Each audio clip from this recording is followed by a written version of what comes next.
So what should brands be mindful of in 2023?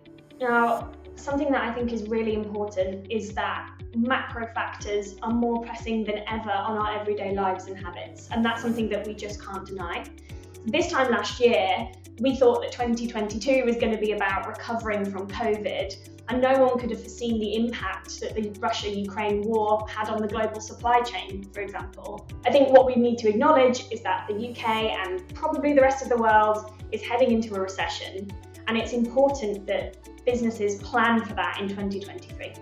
So a recession doesn't necessarily mean that you're going to experience a sales downturn.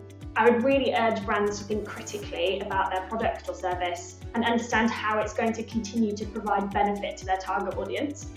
So what is your audience prioritizing at this time? What are they cutting back on? And do you need to adjust your offering or messaging to fit that? So for example, frugal shoppers are more likely to research before buying. So might that affect your content strategy? They're also more likely to be loyal to the brands that they choose. So what does your retention strategy look like?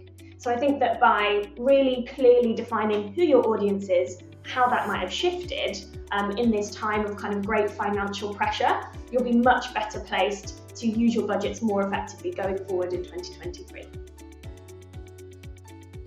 So one of the most important trends of 2023 that we talked about at our recent Future Research event is that the way that people search for information on the internet is fundamentally changing among younger generations. So rather than starting at the Google search bar, Gen Z in particular are predominantly seeking information in social media, which is only possible because of the maturing algorithms of the big social media platforms. So an important part of this shift is the type of answer that they get. So whereas in the past, the most trusted information might be a long-form, expert-written article in a trusted publication, younger users value short-form video content provided by real people, which they view as more authentic and trustworthy. So I think it's really important that marketers acknowledge this shift, regardless of whether it affects them now or not right now, because it will undoubtedly affect them in the future. And rather than thinking of search as one channel and social as another, marketers really need to reevaluate their customers' journeys across the whole digital space. Although admittedly, that's quite a challenging prospect and one that I definitely relish. For me, there are three things that should be in a brand strategy for next year. The first would be doubling down on the website.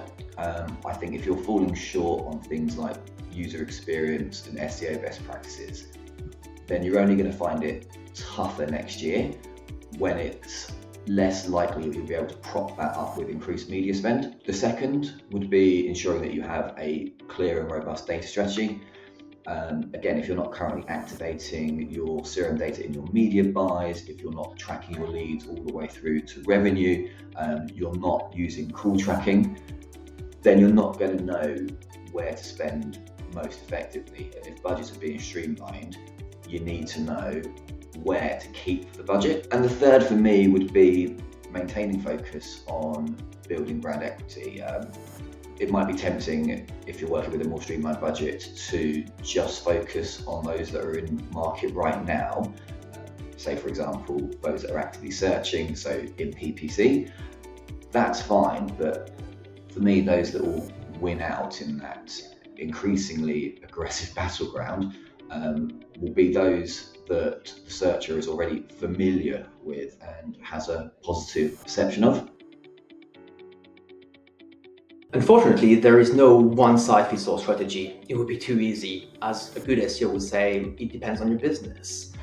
But my key tips when dealing with a streamlined budget would be, well, first of all, plan ahead.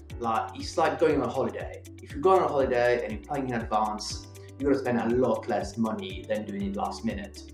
Same as with marketing. Secondly, I would measure and iterate all the time. Stay close to your budget, see what works, see what doesn't, and pivot quickly. Use your internal resources as much as possible. Yes, use your people. Your team could be great marketing assets, and sharing their knowledge could really value your business. Lastly, don't buy cheap.